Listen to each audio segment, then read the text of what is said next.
Welcome my dear student. I am Chaya Devi Kamla, working as an assistant professor in the Department of Commerce.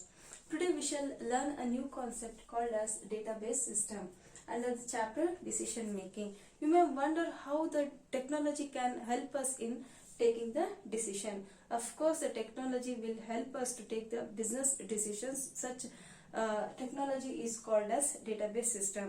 So ಇವತ್ತಿನ ದಿನದಲ್ಲಿ ಹಿಂದಿನ ಒಂದು business ಡೇಸ್ಗೆ compare ಮಾಡಿದ್ರೆ business ಡೇಟಾವನ್ನ ಹೆಚ್ಚೆಚ್ಚು ಡಿಮ್ಯಾಂಡ್ ಮಾಡ್ತಾ ಇದೆ.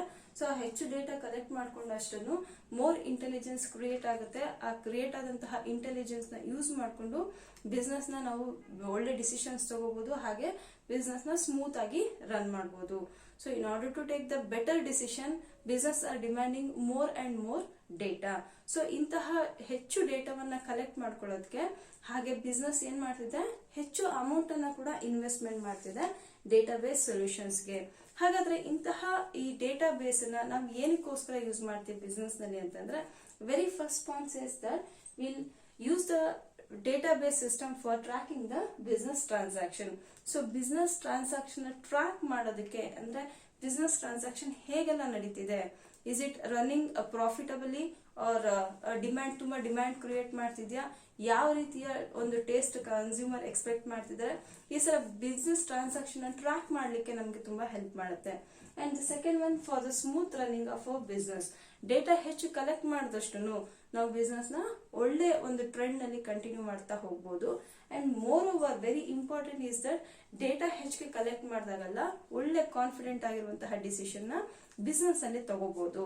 ಈ ಒಂದು ಪರ್ಪಸ್ಗೋಸ್ಕರ ನಾವು ಬಿಸ್ನೆಸ್ ನ ಅಂದ್ರೆ ಡೇಟಾಬೇಸ್ ಸಿಸ್ಟಮ್ ನ ಮ್ಯಾನೇಜ್ ಮಾಡ್ತಾ ಹೋಗ್ತೇವೆ. ಹಾಗಾದ್ರೆ ಡೇಟಾಬೇಸ್ ಸಿಸ್ಟಮ್ ಅಂತಂದ್ರೆ ಏನು, what's the meaning of that ಅಂತಂದ್ರೆ, it is a process of using data to inform the database system. So database system ನಲ್ಲಿ ನಾವು ಯಾವ ರೀತಿಯಲ್ಲಿ ಆ ಡೇಟಾವನ್ನ ಕಲೆಕ್ಟ್ ಮಾಡಿ ಅಲ್ಲಿ ನಾವು ಇನ್ಫಾರ್ಮ್ ಮಾಡ್ತೀವಿ ಅಂಡ್ ಹೇಗೆ ವ್ಯಾಲಿಡೇಟ್ ಮಾಡ್ತಾ ಹೋಗ್ತೀವಿ before selecting the data and validating it for action. So ಅಂತಂದ್ರೆ ಒಂದು ಡೇಟಾವನ್ನ ನಾವು ಸೆಲೆಕ್ಟ್ ಮಾಡಿಕೊಂಡು ಅದನ್ನ ವ್ಯಾಲಿಡೇಟ್ ಮಾಡಿದ ನಂತರನೇ ನಾವು ಅಲ್ಲಿ ಡಿಸಿಷನ್ ತಗೊಳ್ಳಿಕ್ಕೆ ಹೆಲ್ಪ್ ಮಾಡೋದಕ್ಕೆ ಯೂಸ್ ಮಾಡ್ಕೊಳ್ತೀವಿ. ಸೊ ಆ ರೀತಿಯ ಒಂದು ಸಿಸ್ಟಮ್ ನ, ಆ ಒಂದು ಪ್ರೊಸೆಸ್ ನ ಡೇಟಾಬೇಸ್ ಸಿಸ್ಟಮ್ ಅಂತ ಕರಿತೀವಿ. ಸೊ ಇನ್ನು ಇದ್ರಾಗಿ ಸಿಂಪಲ್ ಆಗಿ ಹೇಳ್ಬೇಕು ಅಂತಂದ್ರೆ, it is a procedure where the collection of data, organising, storing and securing the data. So ಇಷ್ಟನ್ನೆಲ್ಲ ಡೇಟಾ ಅಂದ್ರೆ ಕಲೆಕ್ಷನ್ ಮಾಡ್ಕೊಳ್ತೀವಿ, ಆರ್ಗನೈಸ್ ಮಾಡ್ತೀವಿ, ಸೆಕ್ಯೂರ್ ಮಾಡಿ ಡೇಟಾನ ಸ್ಟೋರ್ ಮಾಡಿದ ನಂತರ ಅದನ್ನ ಅನಲೈಸ್ ಮಾಡಿ ಕೊನೆಗೆ ಅದರ ಬೇಸ್ ಮೇಲೆ ಡಿಸಿಷನ್ ನ ತಗೊಳ್ತೀವಿ. ಸೊ ಇದೆಷ್ಟು ಎಲ್ಲಿ ಮಾಡ್ತಾ ಹೋಗ್ತೀವಿ, ಸಿಸ್ಟಮ್ ನಲ್ಲಿ ಅಂದ್ರೆ ಕಂಪ್ಯೂಟರೈಸ್ ಸಿಸ್ಟಮ್ ನಲ್ಲಿ ಇದನ್ನ ಮಾಡ್ತಾ ಹೋಗ್ತೀವಿ. ಸೊ ಹಾಗಾಗಿ ಇದನ್ನ ಡೇಟಾ ಬೇಸ್ ಸಿಸ್ಟಮ್ ಅಂತ ಹೇಳಿ ಕರಿತೇವೆ. ಸೊ ಈಗ ಆ ಡೇಟಾ ಬೇಸ್ ಸಿಸ್ಟಮ್ ನ ನೀಡ್ ಏನಿದೆ, what's the need for the database system. So ಏನ್ ಅವಶ್ಯಕತೆ ಏನಿದೆ ಅಂತಂದ್ರೆ, it is centralised system. So ಯಾವುದೇ ಒಂದು ಇನ್ಫಾರ್ಮೇಶನ್ ಸೆಂಟ್ರಲೈಸ್ಡ್ ಆಗಿದ್ದಾಗ ಬೇಕಾದ ಹಾಗೆ ನಮ್ಗೆ ಎಲ್ಲಿ ಬೇಕೋ ಅಲ್ಲಿ ನಾವು ಅದನ್ನ ಯೂಸ್ ಮಾಡ್ತಾ ಹೋಗ್ಬೋದು. So it is centralised system. The second one, it is better management. So ಒಂದು ಡೇಟಾ ಎಲ್ಲರೂ ಕೈಗೂ ಸೆಂಟ್ರಲೈಸ್ಡ್ ಆಗಿತ್ತು ಅಂದ್ರೆ, ಎಲ್ಲರೂ ಕೈಗೂ ಅಕ್ಸೆಸ್ ಮಾಡೋಂಗೆ ಸಿಗುತ್ತೆ ಅಂತಂದ್ರೆ ಆ ಡೇಟಾವನ್ನ ನಾವು ಬೆಟರ್ ಆಗಿ ಮ್ಯಾನೇಜ್ ಮಾಡ್ತಾ ಹೋಗ್ತೇವೆ. ಅದರ ನಂತರ ಮ್ಯಾನೇಜ್ಮೆಂಟ್ ಆಫ್ ಕಸ್ಟಮರ್ ಡೇಟಾ. ನಿಮ್ಗೆ ಗೊತ್ತಿದಿರ್ಬೇಕು, ಇತ್ತೀಚಿನ ದಿನದಲ್ಲಿ ಈ ಟ್ರೇಡಿಂಗು, ಈ ಬಿಸ್ನೆಸ್ ಹೆಚ್ಚೆಚ್ಚಿಗೆ ನಡೆಯುತ್ತೆ. ಸೊ ಅಲ್ಲಿ ಕಸ್ಟಮರ್ ನ ಟ್ರ್ಯಾಕ್ ಮಾಡೋದಾಗಿರ್ಲಿ, ಅವ್ರ ಕನ್ಸ್ಯೂಮರ್ ಡೇಟಾ ನಾವು ತಗೊಳ್ಳೋದಾಗಿರ್ಲಿ ಬಹಳ ಈಸಿ ಆಗಿರುತ್ತೆ. ಯಾವ್ದ್ರ ಮೂಲಕ, ಡೇಟಾಬೇಸ್ ಸಿಸ್ಟಮ್ ನ ಮೂಲಕ. And next inventory tracking. So customer trading transaction ಅಷ್ಟೇ ಅಲ್ಲ, ಅದ್ರ ಜೊತೆಗೆ ಸ್ಟಾಕ್ ನ ಟ್ರ್ಯಾಕ್ ಕೂಡ ಈಸಿಯಾಗಿ ಮಾಡಬಹುದು. ಸೊ ಸ್ಟಾಕ್ ಟ್ರ್ಯಾಕ್ ಮಾಡ್ತಿದ್ದಂಗೆ ಸ್ಟಾಕ್ ನ ಏನು ಸ್ಟಾಕ್ ಕಡಿಮೆ ಇದೆ ಅಂದಿದ ತಕ್ಷಣ, ರಾ ಮೆಟೀರಿಯಲ್ ಆಗಿರ್ಲಿ ಅಥವಾ ಇನ್ನೇನೋ ಆಗಿರ್ಲಿ, ತಕ್ಷಣ ಅದನ್ನ ನಾವು ಫಿಲ್ ಅಪ್ ಮಾಡ್ಕೋಬಹುದು. So next planning for growth. ಇಷ್ಟೆಲ್ಲ ನಮ್ಗೆ ಬೆನಿಫಿಟ್ ಇದೆ ಅಂತಂದ್ರೆ, ಅಫ್ಕೋರ್ಸ್ ಅಲ್ಲಿ ನೆಕ್ಸ್ಟ್ ಫ್ಯೂಚರ್ ನಲ್ಲಿ ನಮ್ಗೆ ನಮ್ಮ ಕಸ್ಟಮರ್ ನ ಡಿಮ್ಯಾಂಡ್ ಏನು, ಅವರ ಅವಶ್ಯಕತೆ ಏನಿದೆ ಅಂತ ಹೇಳಿ ಇವತ್ತೇನೆ ನಾವು ಡಿಸೈಡ್ ಮಾಡ್ಕೊಂಡು ಅವರ ಒಂದು ಸ್ಯಾಟಿಸ್ಫ್ಯಾಕ್ಷನ್ ಮಾಡ್ತಾ ಹೋಯ್ತು ಅಂತಂದ್ರೆ ನಮ್ಮ ಬಿಸ್ನೆಸ್ ಕೂಡ ಗ್ರೋತ್ ಆಗೇ ಆಗುತ್ತೆ. So these are all the need for the database system. And next we'll come towards the factors of database for decision making. So decision making ನಲ್ಲಿ ಡೇಟಾಬೇಸ್ ಅನ್ನ ನಾವು ಯಾವ ಫ್ಯಾಕ್ಟರ್ಸ್ ಕನ್ಸಿಡರ್ ಮಾಡ್ತಾ ಹೋಗ್ತೀವಿ. Very first and foremost is that it is data ಇಲ್ದಿರ ನಾವು ಒಂದು decision ನ ತಗೊಳ್ಳಕ್ಕೆ ಸಾಧ್ಯನೇ ಇಲ್ಲ. ಯಾವ್ದ್ರ ಬೇಸ್ ಮೇಲೆ ನಾವು ಡಿಸಿಷನ್ ತಗೊಳ್ಬೇಕು? The data which we have collected, right? So through the technology we are collecting the data, and based on that we are going to take the decision. So very first important ಏನ್ ನಮ್ಮ ಹತ್ರ ಇರಬೇಕು ಅಂತಂದ್ರೆ data ಇರಬೇಕು. The second one it is decision rules. So on what basis, ಯಾವ rules ಮೇಲೆ ನಾವು decision ತಗೊಳ್ತೀವಿ? It's left the companies priority. So decisions rule ನ ಫ್ರೇಮ್ ಮಾಡ್ಕೊಂಡಿರ್ಬೇಕು. ಅದಾದ್ಮೇಲೆ mathematical models, so ranking system ಇರ್ಬೋದು, ಅಥವಾ ಇಂಟಿಗ್ರೇಟೆಡ್ ಅಸೆಸ್ಮೆಂಟ್ ಇರ್ಬೋದು, ಅಥವಾ ಇನ್ಯಾವುದೇ ಮ್ಯಾಥಮೆಟಿಕಲ್ ಮಾಡೆಲ್ಸ್ ಇರ್ಬೋದು. ಸೊ ಅದು ಕೂಡ ನಮ್ಗೆ ಫ್ಯಾಕ್ಟರ್ಸ್ ಅದು ಕೂಡ ಕನ್ಸಿಡರ್ ಮಾಡ್ಬೇಕಾಗುತ್ತೆ. ಅದಾದ ನಂತರ ಮ್ಯಾನೇಜರಲ್ ನಾಲೆಜ್. ಸೊ ಇಷ್ಟನ್ನೆಲ್ಲ ಇಟ್ಕೊಂಡು we must have the managerial knowledge. only on the basis of such knowledge we can come across the best decision. And next one it is human judgment.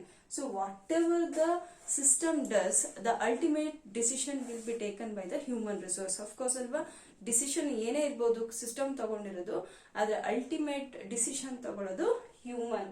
So ಆ human judgment ಮೇಲೆ ಕೂಡ decision depend ಆಗಿರುತ್ತೆ. ಇಷ್ಟೆಲ್ಲಾ factors ನಾವಿಲ್ಲಿ database system ನಲ್ಲಿ decision ತಗೊಳ್ಬೇಕಾದ್ರೆ consider ಮಾಡ್ತೇವೆ. So ಇಷ್ಟನ್ನೆಲ್ಲ ನೋಡಾದ್ಮೇಲೆ ಇಂತಹ ಡೇಟಾಬೇಸ್ ಸಿಸ್ಟಮ್ ಇಂದ ನಮ್ಮ ಬಿಸ್ನೆಸ್ಗೆ ಏನೆಲ್ಲ ಯೂಸ್ ಆಗ್ಬೋದು, ಏನೆಲ್ಲ ಬೆನಿಫಿಟ್ ಆಗ್ಬೋದು ಅಂತ ನೋಡೋಣ ನಾವೀಗ. First benefit it is confident decision. Of course ಯಾವುದೇ ಒಂದು ಮ್ಯಾಥ್ಸ್ ಆಗಿರ್ಲಿ ಅಥವಾ ಯಾವುದೇ ಒಂದು ಡಿಸಿಷನ್ ಆಗಿರ್ಲಿ, when it is taken by the system ನಮಗೆ ತುಂಬಾ ಕಾನ್ಫಿಡೆಂಟ್ ಆಗಿರುತ್ತೆ. ಯಾವುದೇ ಡೇಟಾ ಮ್ಯಾನಿಪುಲೇಷನ್ ಆಗಿರೋದಿಲ್ಲ, ಆದಷ್ಟು ಅಕ್ಯುರೇಟ್ ಆಗಿರುತ್ತೆ. ಯಾವಾಗ ಡೇಟಾ ತುಂಬಾ ಅಕ್ಯುರೇಟ್ ಆಗಿರುತ್ತೋ ನಮಗೆ ಗೊತ್ತಿರುತ್ತೆ ನಾವು ತಗೊಳ್ಳುವಂತಹ ಡಿಸಿಷನ್ ಹೇಗಿರುತ್ತೆ, ಇಟ್ ಈಸ್ ಮೋರ್ ಕಾನ್ಫಿಡೆಂಟ್ ಆಗಿರುತ್ತೆ ಅನ್ನೋದು ಕಾನ್ಫಿಡೆನ್ಸ್ ನಮಗಿರುತ್ತೆ. And second one it is more proactive. So decision ತಗೊಳ್ಳೋದಕ್ಕಿಂತ ಮುಂಚೆ ಡೇಟಾ ಕಲೆಕ್ಷನ್ ಹೇಗಿರುತ್ತೆ ಅಂತಂದ್ರೆ, ನಾನು ಮಾಡುವಂತಹ ಆಬ್ಜೆಕ್ಟ್ ಅಥವಾ ನಾನು ಡಿಸೈಡ್ ಮಾಡಿರುವಂತಹ ಕಂಪನಿ ಆಬ್ಜೆಕ್ಟಿವ್ಗೆ ಬೇಸ್ಡ್ ಆಗಿ ನಾವು ಡೇಟಾ ಕಲೆಕ್ಟ್ ಮಾಡ್ಕೊಂಡಿರ್ತೀವಿ.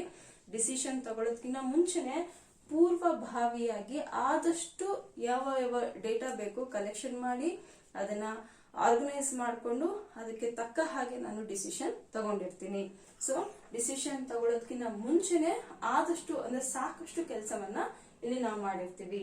And next it is cost saving. Of course since we have the lots data, so we can use it for n number of works. ತುಂಬಾ ಕೆಲಸಗಳಿಗೆ ಆ ಡೇಟಾವನ್ನ ಯೂಸ್ ಮಾಡ್ಕೊಳ್ತೀವಿ. ಮತ್ತೆ ಡೇಟಾ ಕಲೆಕ್ಟ್ ಮಾಡೋದು ಅಥವಾ ಇನ್ನೇನೋ ಹೆಚ್ಚು ಪ್ರಾಬ್ಲಮ್ ಆಗುವಂತಹ ಒಂದು ಸಿಚುಯೇಷನ್ಸ್ ಆದಷ್ಟು ಕಡಿಮೆ ಇರುತ್ತೆ. ಆ ರೀತಿನಲ್ಲಿ ಯೋಚನೆ ಮಾಡಿದ್ರೆ ನಮ್ಮ ಕಾಸ್ಟ್ ನ ಆದಷ್ಟು ನಾವು ರಿಡ್ಯೂಸ್ ಮಾಡಬಹುದು. ಸೊ ಅಡ್ವರ್ಟೈಸ್ಮೆಂಟ್ ಆಗಿರ್ಲಿ ಅಥವಾ ಇನ್ನೇನಕ್ಕೂ ಆಗಿರ್ಲಿ, ನಮ್ಮ ಏನು ಡೇಟಾ ಕಲೆಕ್ಷನ್ ಇರುತ್ತಲ್ಲ ಅದನ್ನ ಯೂಸ್ ಮಾಡ್ಕೊಳ್ಳೋದ್ರಿಂದ ಕಾಸ್ಟ್ ಸೇವಿಂಗ್ ನ ಮಾಡಬಹುದು. And speed up decision. So ಮುಂಚೆ ಎಲ್ಲ ಅಂದ್ರೆ before development of technology decision ನ ತಗೊಳ್ಬೇಕು ಅಂತಂದ್ರೆ ಇನ್ಫಾರ್ಮೇಶನ್ ಗ್ಯಾದರ್ ಮಾಡ್ಕೊಳ್ಳೋದೇ ಒಂದು ಇಟ್ಸ್ ಎ ಬಿಗ್ ಇಶ್ಯೂ ಆಗೋದು. ಆ ಇನ್ಫಾರ್ಮೇಶನ್ ಕಲೆಕ್ಟ್ ಮಾಡ್ಕೊಳ್ಳೋದಕ್ಕೆ ಟೈಮ್ ತಗೊಂಡು ಅದನ್ನ ಡಿಸಿಷನ್ ತಗೊಳ್ಳೋ ಅಷ್ಟೊತ್ತಿಗೆ ಆ ಟ್ರೆಂಡ್ ಹೋಗ್ಬಿಟ್ಟು ಇನ್ನೊಂದು ಟ್ರೆಂಡ್ ಬಂದ್ಬಿಡ್ತಿತ್ತು. ಸೊ ಅಂತಹ ಒಂದು ಸಿಚುಯೇಷನ್ ಈಗ ಫೇಸ್ ಮಾಡೋಷ್ಟು ಅವಶ್ಯಕತೆ ಇಲ್ಲ. ಯಾಕಂದ್ರೆ ಡೇಟಾ ಕಲೆಕ್ಷನ್ ತುಂಬಾ ಫಾಸ್ಟ್ ಆಗುತ್ತೆ. ಆ ಡೇಟಾ ಕಲೆಕ್ಷನ್ ಫಾಸ್ಟ್ ಆಗೋದ್ರಿಂದ ಡಿಸಿಷನ್ ನ ಆದಷ್ಟು ಬೇಗ ತಗೊಳ್ತೀವಿ. ತಗೊಂಡಂತಹ ಡಿಸಿಷನ್ ನ ಇಂಪ್ಲಿಮೆಂಟೇಷನ್ ಕೂಡ ಬೇಗನೆ ಮಾಡ್ಕೊಳ್ತೀವಿ. ಹಾಗಾಗಿ ಡಿಸಿಷನ್ ನ ಸ್ಪೀಡ್ ಆಗಿ ತಗೋಬಹುದು.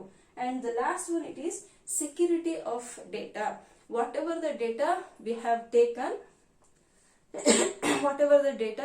taken will be secured in the system very longer and very safely also.